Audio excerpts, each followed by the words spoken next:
এই জন্যই তো ইহুদিরা একটা স্লোগান দেয় বর্তমানে, হিব্রু ভাষা তো বোঝেন না, শুধু চিৎকার দেন।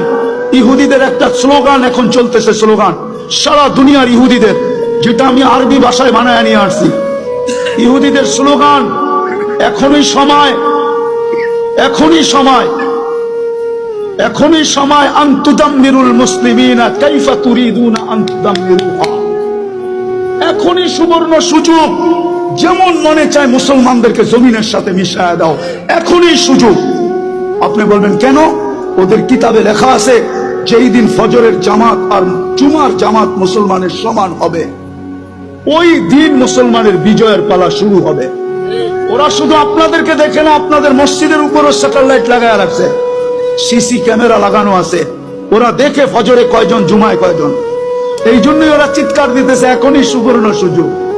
আরেকটা মনে উঠলো, যদিও বলা উচিত না, আপনি সাহায্য চান কি করে? সৌদি আরবের মতো দেশে পোশাকের কি অ্যাডভার্টাইজ দিতে যায়, খোলা আকাশের নিচে খোলা মঞ্চে উলঙ্গ ডান্স দেখেন না? আপনি সাহায্য চান কি করে? বলেন কি করে চান? কি করে চান? যুবকদের পায়ে হাত দিয়ে সারা রাত্র আনলিমিটেড, হয়তো ঘরে ওয়াইফাই আছে, নাইলে প্রতিবেশীর পাসওয়ার্ড আছে, নাইলে বন্ধুদের হসপিটাল। আর যদি তাও না থাকে তো ঢাকা শহরে এই মধুবাগে পাওয়া যাবে সারা রাত্র নেট বিক্রি করার জন্য।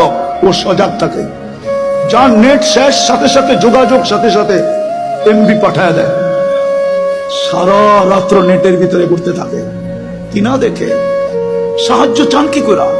বিধায় আসেন, আসেন, আসেন, আসেন, তওবা করি আজকে, তওবা।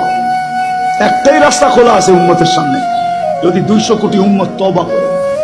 কিন্তু আফসোস তো আমাদের, আফসোস আমার এটাও, আমাদের স্কলারদের কাছে আমার একটা আফসোসের আবেদন, আজ পর্যন্ত কোনো দুনিয়ার কোনো দেশের স্কলারদেরকে দেখলাম না, ধর্মীয় স্কলারদেরকে সারা দেশের মানুষকে বলল যে চলেন ফিলিস্তিন আমাদের থেকে 7 সমুদ্র 13 নদীর ওই পারে, আমরা কিচ্ছু করতে পারি না, চলেন আমরা একটা দিন তওবা ডে উদযাপন করি, আজকের দিনে আমরা তওবা করব।